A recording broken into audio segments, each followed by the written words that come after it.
What's up out there? We are back with some more Path of Exile 2, and I have finally made it over into Act 3. I got stuck on Jamanra for a little bit. I had to go do a whole bunch of leveling.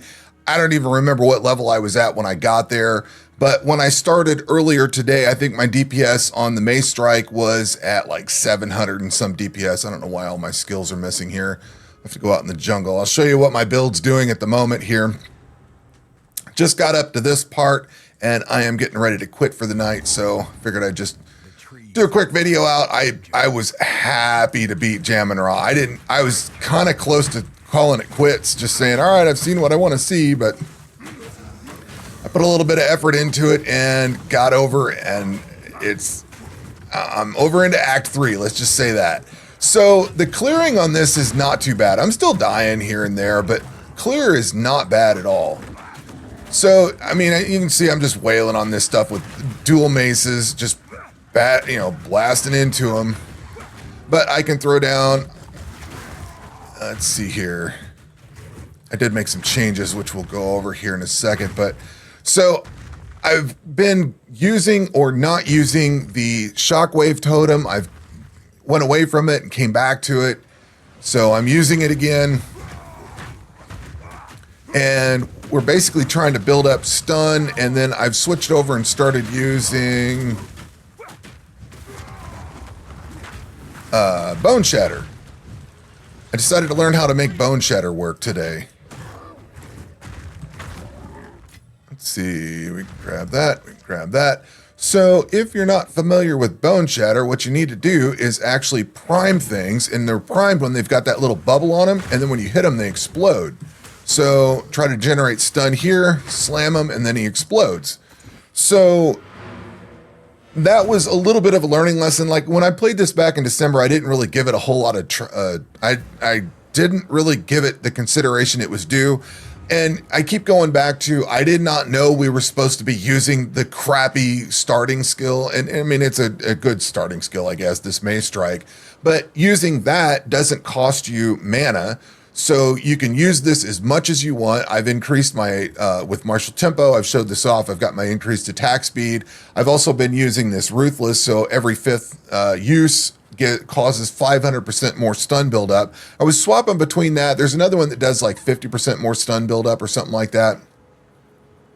And I think this one works better for like the bosses because I'm swinging so often that the every fifth use of it isn't that big a deal. Like if you're doing something like Sunder with a big two-handed mace, it takes ages to come down. You know, like the ice ages came and gone by the time the mace hits the ground.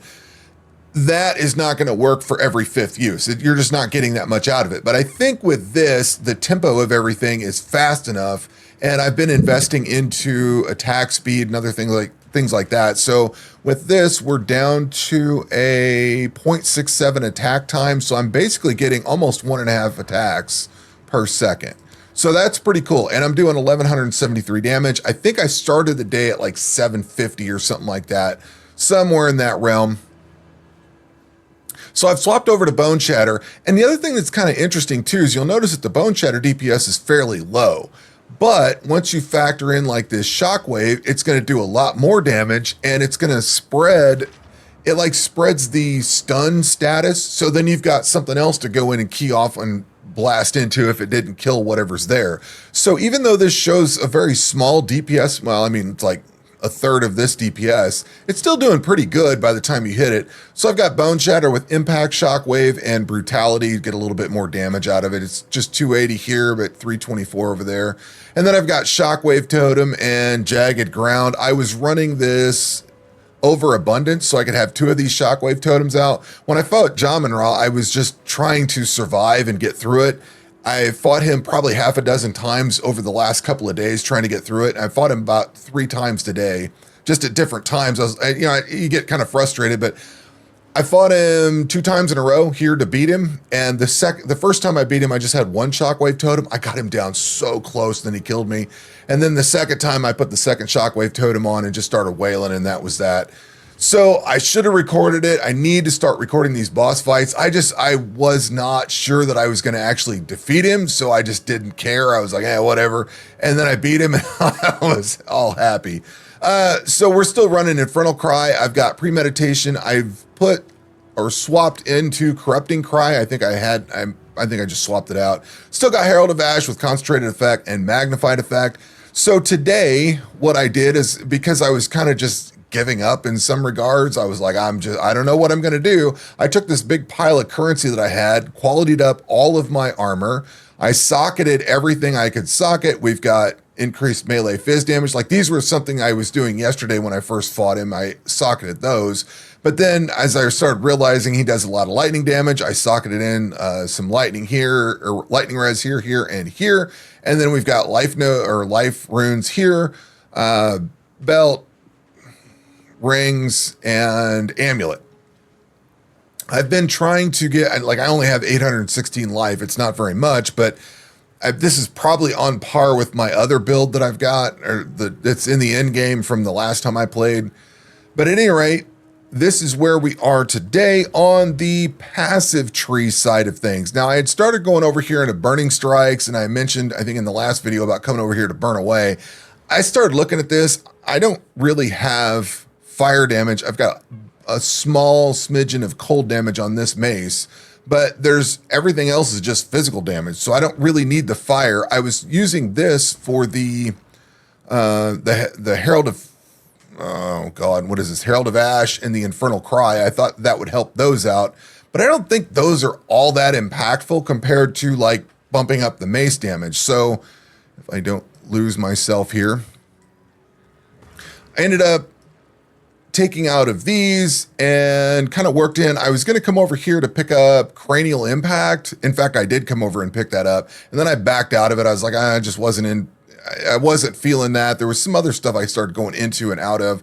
I just wasn't feeling those. And then I noticed down here, there's a whole bunch of stuff for dual wielding. So I ended up pathing all of these points from over here off down this way and started picking this stuff up so we can get increased attack speed, more increased attack speed, some damage, more damage, and then a little bit more movement speed while dual wielding. And there's some other stuff. Here's another increased attack speed. I'll probably pick up this portion of the plus sign or the X. I don't know that I'm going to come up here for these two damage nodes. I don't know that that's all that much, unless anything else over here like looks cool and I want to path through there.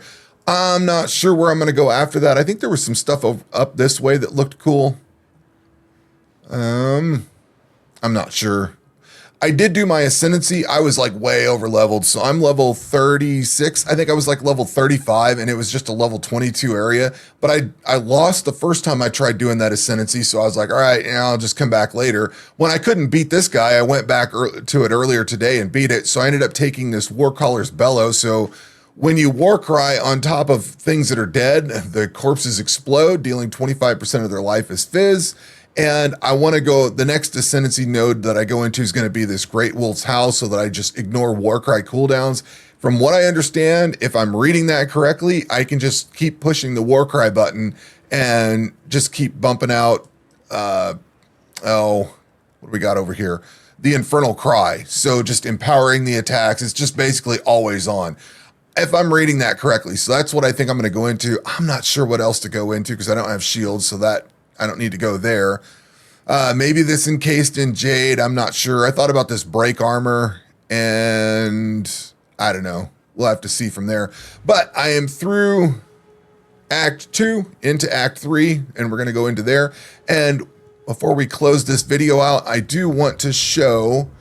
So this is my Titan from December. The cool thing is they just applied the patch over the top of whatever we've got. So I've already got this character all the way into the end game and I just wanted to check him out for a bit. So this was my two-handed mace build that I had, and we are doing, so before the league started, I tested this one out the night before. I was tinkering with it. And I've mentioned it in some other videos. I was trying out Mace Strike where I could get it 5 linked, and then I was doing the Earthquake thing. So this is that, and you can kind of see where I came up with the Infernal Cry and all that kind of stuff. I probably need to revisit this and see what I was using, but I'm getting 6,200 DPS on Mace Strike with Ruthless, so I can build up my stun. We've got Devastate, so supports fully Support skills fully break armor when inflicting a heavy stun, hence the stun. We're working on that. And then support with armor explosion. Now this is I think this is a tier 2 support gem, so I can't get it. Well, I could probably get it now because I think I read that in Act 3 you can start getting those tier 2 support gems. But this here supported skills trigger an explosion when they fully break an enemy's armor. And then this here, you get an aftershock with the impact shockwave. On the earthquake side of thing, we've got the fast forward support gem to make it go a little bit quicker. And then pin, I like pin on this. And then martial tempo to make this thing, make the attack speed a little better. Because if you go, like this thing is super slow unless you get the attack speed up. The downside is you can see how long it takes these to explode. You're kind of just killing everything on the screen by the time you get there. I guess we'll just run. I don't want to run like an entire map. I just want to show how this works because this is what I plan on doing with the build that I was just showing. If I can actually survive this. So the funny thing is I did 2 maps on this after this is not entirely what I was looking at for that other build. This is, so we got the courtesy reset on our skills or on our passive tree. So basically this is what I did with my passive tree. I picked up the life regen, the attack speed over here. We've got stuff for breaking armor. We've got, I went into the armor for me on this side because this is the build that I put everything into armor. So I have to like stick with that motif. And came in here for all the different two-handed weapon stuff. What do we get over here? Armor break duration, broken armor, stun, things like that. I just like invested all into that. This is not what I would do on the other one because this one is based around armor and two-handed maces. So that's kind of where it's at. But I've also, because I'm on the Titan, I've got colossal capacity and the hulking form. I really wish they would bring this little tray back into PoE 1. Like it has it, you can go see it. I mean, we had it during whatever league that was, and I loved it. I thought that was great, but for some reason they won't bring it back. Okay, so what we're gonna do is just come up here and whack on things. You see when it explodes, like I'm not hitting anything else, it's just stuff explodes. That's that armor break. And if you do enough damage, you can just come on here and whack on these things and bam, that's it. So I thought that was really cool and I was all into it. So that's kind of what I want to go to with this. Set all that up. If I can get some better weapons. The only thing I'm not clear of is if I'm going to be able to 6-link those weapons. Well, I don't know how that works. Because like this is using a two-handed mace. It's giving me the 5-link essentially. And I'm not sure what that means. I'm not sure what that means with using 2 single-handed or 2 one-handed weapons. If that makes sense. All right, so we're gonna throw some jagged ground down here. Do a little bit, trying to do a little more damage with this thing.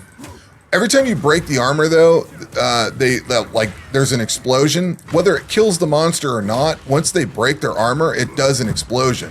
So I think it staggers them. But I thought this was pretty cool. I thought this was kind of fun.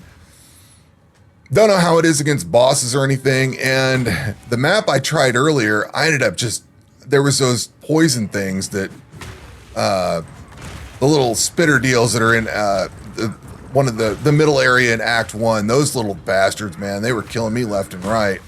So I started off, what are we at, level 71? I started off like here. I was up over here to like 60 or 70% XP to the next level. And then I died so much that I'm back down to the middle again. So yeah, total waste of time on that. But I was tinkering around with this build. I like the clear on this. I think this is kind of fun. This does feel good. And again, this is just using the regular old mace strike. It's not anything fancy. It's kind of amazing that that's what scales damage these days. But you don't use the regular skills that you'd be normally using. Is the chain, it's hard to tell. See if we can hit somebody over here. I don't see the chains coming out of them. Maybe they have to get hit with that. I thought when you hit it on the ground, it would throw the chains on. Maybe they actually have to get hit with that other thing. Yeah, see, there's chains. So maybe it has the jagged or the whatever this thing is, earthquake. I guess that thing has to actually go off before it throws the chains on them. But I like that it chains them down, because if you can get it underneath them, that means they're not chasing you all the time. But what I've been doing with this, I probably should switch this over to Bone Shatter. That was actually working really good. But what I've been doing is, if I get something like that, come in here and drop that earthquake, and then if anything survives, it's, you know, it's dying. But I think maybe I should... Ooh, got a strong box here. I think maybe I should go ahead and swap that out to Bone Shatter. I think that works better. I think that does work better. I did tinker around with Sunder a little bit. I tinkered around with Volcanic Fissure. I messed, not on this build, but on the other build that other build I just showed. I was tinkering around with that. Do I gotta just chase this thing around? Slowly. He's not taking damage. No, he is. World's slowest police chase here.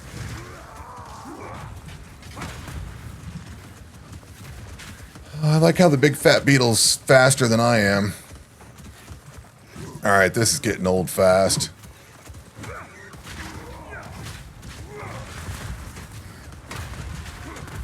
Break his armor. Now, how's that feel?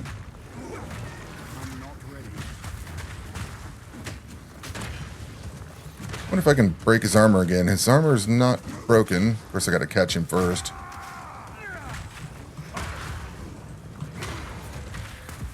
Nice big boom boom, though. I'm gonna get killed by all this other crap chasing this thing down. I have a feeling. Well, I don't even know where he went. It was not my intention to chase this thing all over the map. So I think I'll just close this video out. Unless something good pops up, I may edit it back in, because I don't even know where that thing went. I have to go find him. I don't even, like, does he just come back, or does he go away? Does he run off? Because I've lost him, and that ain't good. So anyway, yeah, through Act 2 into Act 3, very happily into Act 3. And I guess I did lose that thing. But at any rate, that's going to do it for this video. We will catch you on the next one. Take care.